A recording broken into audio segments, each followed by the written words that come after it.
푸시 버튼 1번이 있고 F7번 시작 신호가 있는데, 동일한 프로그램을 PB2로 이렇게 하려고 해요. 만약에 여기에 있는 시작 신호가 어떻게 동작이 될까요? PB1을 누르면 시작 신호가 ON이 될까요? 안 될까요? 어제 연산 순서에 대해서 설명을 드렸는데, PLC는 왼쪽에서 오른쪽으로 연산을 하고요. 그래서 위에서 아래쪽으로 연산하는 게 순서입니다.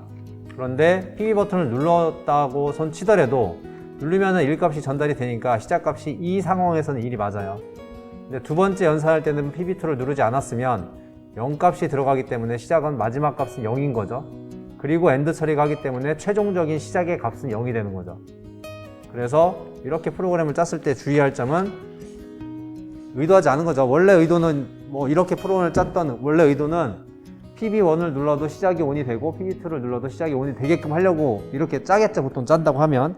그런데 보시는 것처럼 X0에 신호가 들어와도 시작은 ON이 되지 않는 거죠. 이유는 아까도 말씀드렸듯이 연산 순서 때문에. 그래서 PB2만 누르면 ON이 됩니다. 왜냐면 위에서는 신호를 누르지 않았어도, 위에서 PB1에서 누르지 않았어 0이었었는데 PB2를 눌렀을 때 마지막에 시작값이 1이기 때문에 그 1값이 최종적으로 저장이 돼서 결과적으로 출력이 된 거죠. 그래서 시작이 1값이 나온 겁니다. 그래서 이런 것들을 이중 코일이라고 해요. 코일에 동일한 메모리가 잡혀 있어서 그 마지막 것만 동작하는 형태. 근데 이런 것들은 에러는 아니고요. 프로그램적으로 로직상으로 에러는 아닌데 동작상에서 문제가 될 수 있기 때문에 되도록이면 사용하지 말 것을 권장하고 있습니다. 그래서 만약에 이런 식으로 해서, 즉 PB1과 PB2를 눌렀을 때 모두 시작 신호가 들어오게끔 하고 싶다. 그렇다면은 프로그램을 이렇게 짜지 말고 이런 식으로 짜야 되겠죠. 그래서 PB1 눌러도 시작 신호가 ON이 되고 PB2 신호가 들어와도 ON이 되도록 이렇게 짜는 게 맞겠죠. 그래서 이중 코일은 사용하지 않으시는 게 좋습니다. 이 얘기를 왜 드리냐면, 제가 여기 지금 과제를 내드릴 때 A 전진을 2번을 했거든요. 그래서 지금 혹시나 지금 프로그램을 작성을 하실 때 A 전진 코일이 2번 있었다 그러면은 위에 있는 코일은 연산은 하지만 실질적으로 결과는 마지막 것만 나오기 때문에 제대로 된 결과가 안 나오게 됩니다. 그래서 그 부분을 주의하시라고 설명을 먼저 드렸습니다. 시작을 했을 때 처음 나오는 게 A 전진이 되겠죠. 이전까지 한 대로요. 그래서 A 전진이 되었으면 전진 센서를 체크를 해야 되겠죠. 그런 다음에 오는 게 A 후진이네요. 그래서 여기다가 7번 A 후진이라고 하는데, A 이제 좀 눈에 익으실 거예요. 조금씩은. A 후진 다음에 뭐 와야 되죠? 말씀하셔도 돼요. A 후진 센서. 자꾸 그렇게 상기시키셔야 빨리 익힐 수 있습니다. 그런 다음에 지금 저희 공정이 A 후진, A 전진, A 후진, 그 다음에 또 A 전진인 거죠. 그런데 여기에 A 전진을 똑같이 쓰면 안 된다는 말씀을 아까 드린 거예요. 이중 코일이기 때문에. 그럼 어떡합니까? 제일 무난하게 하시려면 A 전진 2 이런 식으로 자동 배수를 하나 만들어 내시면 되죠. 두 번째니까요. A 전진 2. A 전진 2 됐으면 여기는 그냥 센서 다시 쓰셔도 돼요. 이 값은, 코일은 데이터를 쓰는 거지만 A 접점은 값을 읽어오는 거기 때문에 10번 읽던 100번 읽던 상관이 없습니다. 그래서 얘는 또다시 위에 있어도 읽어와도 상관이 없어요. 코일 쓸 때 주의하라는 거지, A 접점은 시그널을 읽어오는 거니까 몇 번을 읽어와도 상관이 없는 겁니다. 그래서 A 전진 2 했으면 A 전진 센서 체크하시고 A 후진 2가 되겠죠. 그래서 A 후진 2 했으니까 A 후진 센서 체크하시고, 그런 다음에 오는 신호가 C 전후진이죠. 7번 C 전진. C 전진했으니까 C 전진 센서, C 후진, C 후진, C 후진 센서. 이렇게 쓰면은 공정이 종료가 된 거죠. 그래서 이거를 반복으로 신호를 만들어 내겠습니다. 자, 이렇게 했을 때 이제 인터록 신호를 찾아내야 되는데 A 전진하고 A 후진은 명백한 인터록이 되죠. 그래서 이 부분을 A 후진으로 잘라낼 겁니다. 그러면 이 상황에서 A 후진과 A 전진 2가 인터록이냐? 인터록 신호는 맞습니다. 근데 A 전진 2로 A 후진을 오프 시킨과 동시에 A 전진이 다시 살아요. 그럼 저희가 의도하지 않은 거죠. 왜냐면은 저희가 의도하는 거는 이 공정이 모두 끝났을 때 A 전진 신호가 다시 처음부터 살아야 되는데 중간부터 이 A 전진 2로 후진을 자르게 되면 중간부터 A 전진 신호가 다시 살기 때문에 전체 공정의 순서가 깨집니다. 그래서 여기서는 A 전진 2로 A 후진을 자르시면 안 돼요. 즉 이렇게만 인터록 관계인 거지 이렇게는 인터록 관계가 아니란 얘기예요. 그래서 이거는 일단 놔둘 겁니다. 그리고 A 전진 2하고 A 후진 2는 서로 인터록 관계가 맞기 때문에 여기다가 A 후진 2로 잘라줄 거예요. 그리고 A 후진 2와 C 전진도 서로 인터록 관계가 아니에요. 명백한 인터록 관계는 C 전진과 C 후진 2만 인터록 관계가 되겠습니다. C 전진 2와 C 후진 2만 인터록 관계이기 때문에 여기를 C 후진으로 잘라줄 거예요. 그런 다음에 이렇게 나머지 인터록 관계가 아닌 것들은 공정의 마지막 신호로 잘라주시면 돼요.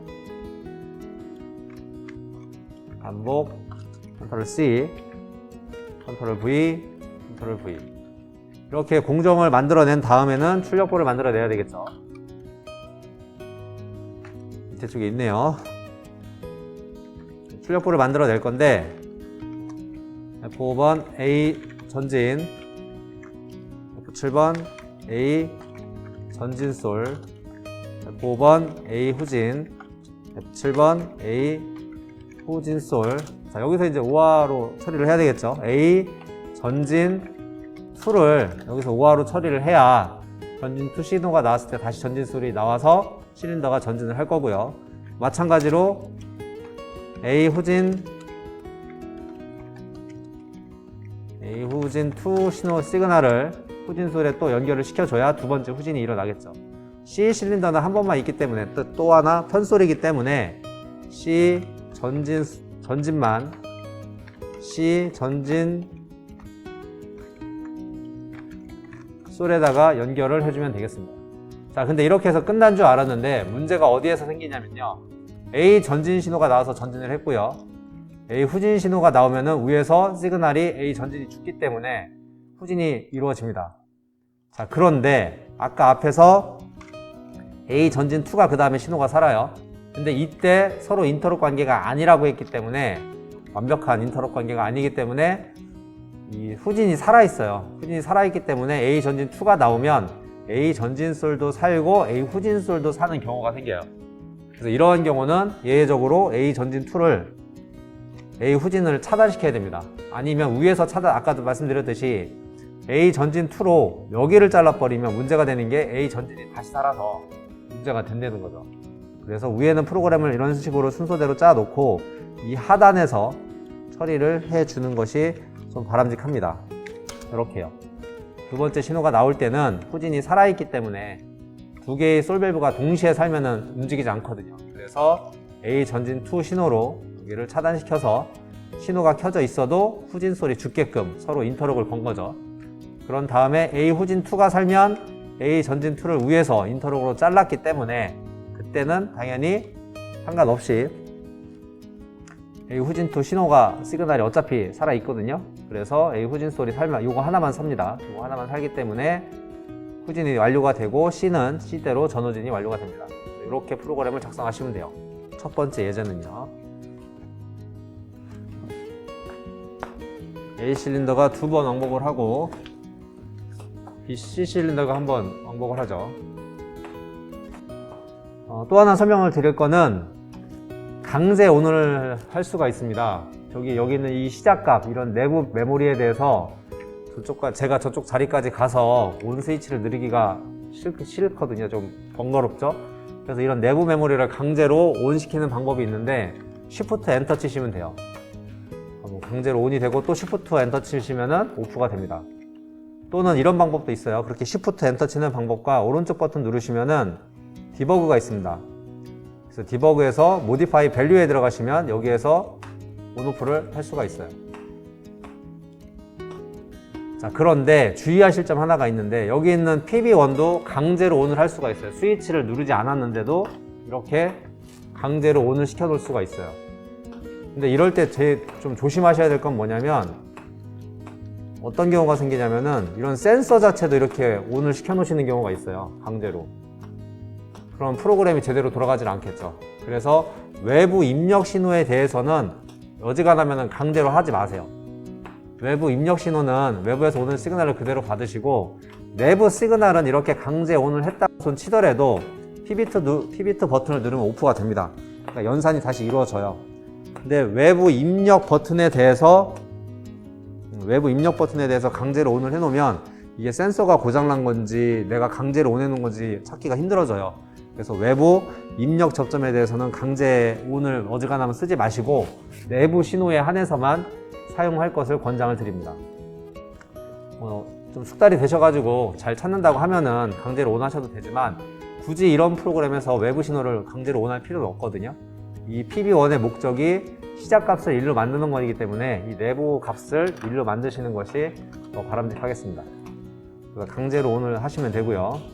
생각을 해보면 A 전진, A 후진 이 공정이 반복되는 거기 때문에 카운터를 쓸 수가 있어요. 그래서 저희가 지금 카운터 자체를 레이블로 만드는 방법은 안 배웠으니까 이렇게 하는 거죠. A 전진, A 후진하고 이 부분에서 A 반복이라고 이름을 짓겠습니다. 이 부분만 보면 실린더 하나의 무한반복 프로그램이 되는 거죠. 물론 여기는 A 반복이겠죠. A 반복으로 이렇게 프로그램을 짜면 실린더 전진을 하고 전진이 이루어지고요. 실린더 후진이 됐죠. 실린더 후진이 완료되면은 반복 신호가 나와서 후진이 오프가 되니까 다시 전진을 할 수 있는 프로그램이 돼서 이 부분만 보면 A 실린더가 무한 왕복하는 프로그램이 되는 거죠. 그래서 카운팅을 하겠다는 얘기예요. 뭘 카운팅 할 거냐면은 A 반복 신호를 카운팅을 할 거예요. 그래서 저희가 어제 어카운터를 배웠기 때문에 A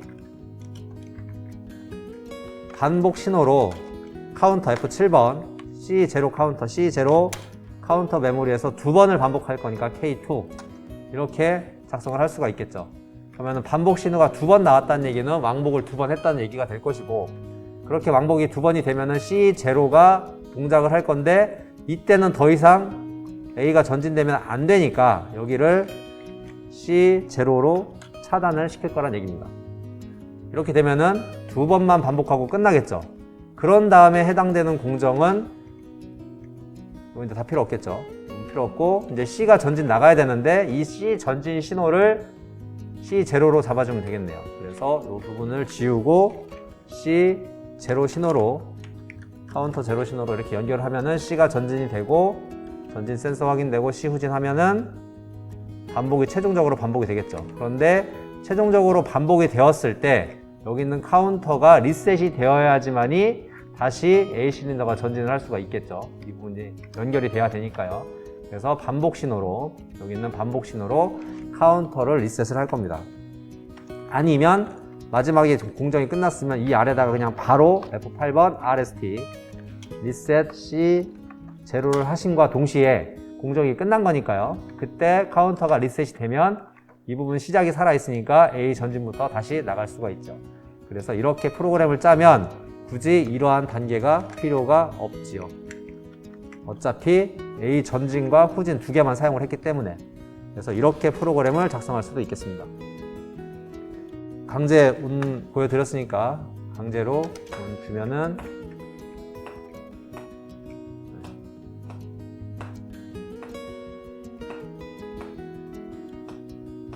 이렇게 동작되는 것을 확인할 수가 있습니다.